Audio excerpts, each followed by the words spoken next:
ერთ-ერთ ინტერვიუზე საერთოდ საქართველოს არაფერ შუაში არ იყო.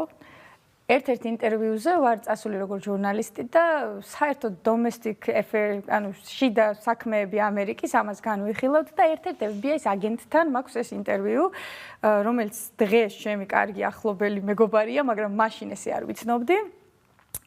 და ვახსენე რა, რომ მეუბნებოდა სად იყო დედით რა იყო, მამით რა იყო, ამერიკელია ორივე, მაგრამ აქვს რაღაცა გეცოდინებათ ეს Scottish roots და ასე შემდეგ, ყველას აქვს ანგლოსაქსონური roots რა.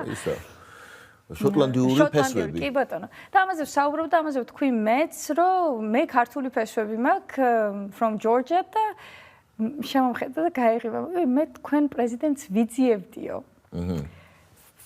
ძალიან შოკის მომგვრელი იყო ხა ჩემთვის FBI აგენტი მეუბნება რომ ჩემ პრეზიდენტს იძიებდა ვერ მივხვდი უცებ ვის იმიტომ რომ ხა გასულია დრო ანუ მე ვფიქრობ რომ სალომეზეა საუბარი ან რაღაცა სინამდვილეში მიშაზე საუბარი და მე ვკითხე მას რომ იქნებ მითხრათ რატო იძიებდით რა მოხდა და როგორ და რანაირად და ადამიანი მიხსნის ეს რაღაცას რაც შემიძლია იმას გეტყვით იმიტომ რომ მე ამერიკის მოქალაქე ვარ და არ მაქვს იმის უფლება რომ რაღაცები ვისაუბრო რაც და ასე ვთქვათ, სიკრეტი. პრობლემებს შეგიქმნით. რა თქმა უნდა.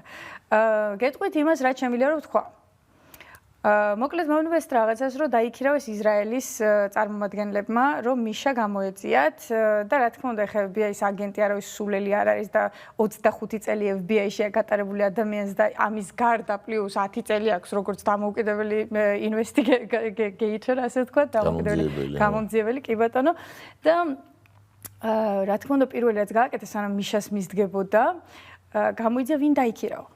იმიტომ რომ ეს იდეა რომ ისრაელს დაექირავებინა მიშას გამოსაძიებლად იყო ძალიან არარეალისტური. ანუ ვიღაცას აინტერესებს ვისი კაცია სააკაშვილი. ეხლა არ ვიცი ვთქვა თუ არა რომელი ქვეყანა დგას იმის უკან, მე მგონი ჯობია არ ვთქვათ, ხო? რა თქმა უნდა. ხო, იმიტომ რომ კარგი ინტენშენ ქონდა ამ ქვეყანას, ანუ უბრალოდ ცდილობდა გაეგო რა ხდება სააკაშვილის თემაში.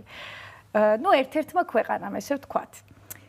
და რა იპოვა ამ ჩემმა FBI-ის აგენტმა აღმოაჩინა თურმე სააკაშვილი არის პირდაპირ ამერიკის აგენტი, რომლის ჰენდლერიც იყო ადმირალი.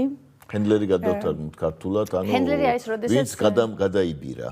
კი, ვინც გადამბირებელიც არ არის, ისიც არის მენტორია რა, მენტორი, კი, ჰენდლერი და მენტორი, ანუ ვინც ასე ვთქვათ, მას ატარებს. კი, და წვრთნის ისე როგორც საჭიროა. ასე ვთქვათ. ხო, ეხლა განსხვავება რა არის, რომ არის CIA-ს აქვს ორი მხარე, ერთი არის ესეთ არის რომ მაგალითად გავლენის